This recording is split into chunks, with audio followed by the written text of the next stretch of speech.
आप तीनों ने पीछे खड़े होना है, पीछे, ठीक है।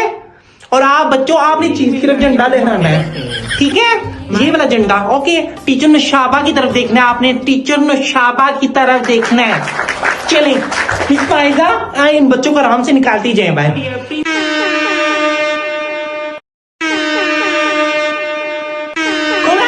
डॉगी जोगी दफाई का छो इथों कट्ठे इसने इत्थे आपां पड़ाव करने वास्ते अपने महल्ले छोड़ी तो असन महल्ले विच धरने देन लवे। असन पासा खाली पाकिस्तान बनदा सा ना।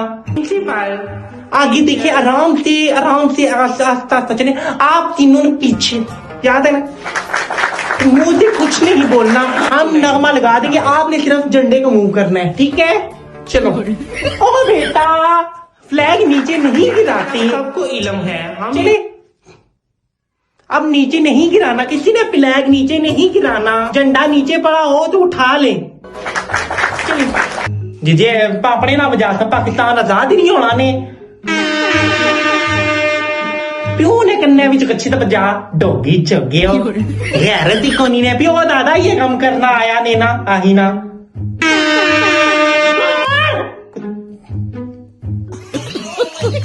नाइट टाइम क्लास आप किसी चीज में पार्टिसिपेट नहीं किया? Very good, very good. अब बातों से तो आप माहिर हैं। मिस नजमा, आप अपनी क्लास 45 को हमें अल्लाह का अफसोस है मुझे। जब दुआ होगी आप सबने कैसे करना है? बेटा ऐसे नहीं करना, ये दुआ है, अली जफर का फोन नहीं है जी ना। वो वहां पे बोले हैं वो मेरे दम से आप यूं कर रहे हैं, ऐसे नहीं करना। दुआ होती है हाथों की तरफ देख के जो ना आराम से खड़े होना, ठीक है। चलिए, क्या नाम है तुम्हारा? एक फ्रूट है। किस चीज में हिस्सा लिया? स्पीच करोगी? स्पीच टाइम नहीं है ना, खैर। मिस नादिया, ये 3 परफॉर्मेंस के में टाइम काफी हो गया। चलो बेटा, आप चेंज करो ना, वो दूध में तुम जो चीरी ना छुड़ा तारे।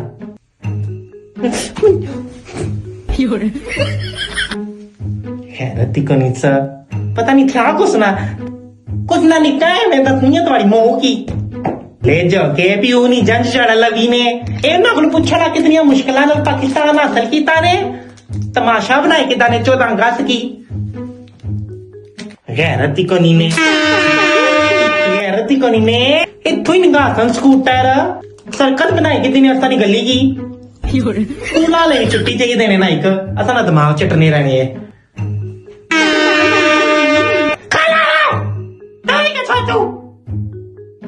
सेहत खराब है, आवाज नहीं निकली भी। मैंने क्या कर रहा है? सिर दर्द होने लगी पा सुनी तय अंगानी नहीं मारे कुल बर्दाश्त होना है।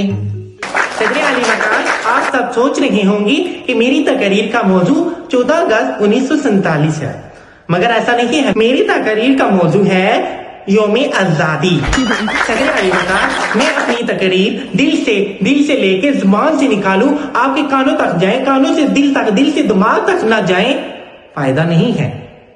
सदर आली वकार, एक गहराई में बात कहूंगी, अगर मेरे दिल से निकले हुए अल्फाज आपके कानों तक ना पहुंचे तो इसका सिर्फ एक ही मतलब है, वो है कि आपने कान साफ नहीं किए। सदर आली वकार, 13 अगस्त 1947 की रात थी। मेरे दादा उस वक्त छत पर सो रहे थे, कुर्ता उतार कर बनियान पहनी हुई थी। एकदम से आवाज आती है, देखते हैं चक्कर आ गया। सदर आली वकार, इतनी देर में अफरा तफरी मच जाती है कि मेरे दादा को कुर्ता पहनने की याद ही नहीं रही। इसी आसना में ऐलान होता है, जिन्होंने पाकिस्तान जाना है तैयारी पकड़े। सब भाग जाते हैं रेलगाड़ी की तरफ। मेरे दादा को याद नहीं रही कुर्ता पहनने की। मेरे दादा बनियान में ही रेलगाड़ी पर चढ़ गए। तो इतनी भीड़ लग गई थी कि मेरे दादा को किसी ने पकड़ा, मेरे दादा की बनियान फट गई। तो सदर आली वकार, मैं बताना चाहूंगी कि जुल्म सिर्फ आज नहीं हो रहे, तब से होते आ रहे हैं। 14 अगस्त 1947 से आज तक जुल्म होते आ रहे हैं। हम बदलेंगे नहीं, अब हम नहीं बदलेंगे। अब दौरे आखिरत आ गया है। सबने अपना पाकिस्तान का ख्याल रखना है, अपने लोगों का ख्याल रखना है, अपने कबीले का ख्याल रखना है। ग्रीन झंडे का मतलब पता है आपको क्या है? ग्रीनरी, हर तरफ ग्रीनरी कर दे, पौधे लगाए, पौधे लगाए, पौधे लगाए, पौधे लगाए। मैं अपनी तकरीर का इख्तिताम यहीं पर करती हूँ। अल्लाह हाफ़िज़। मुझे सर बुला रहे हैं। मामा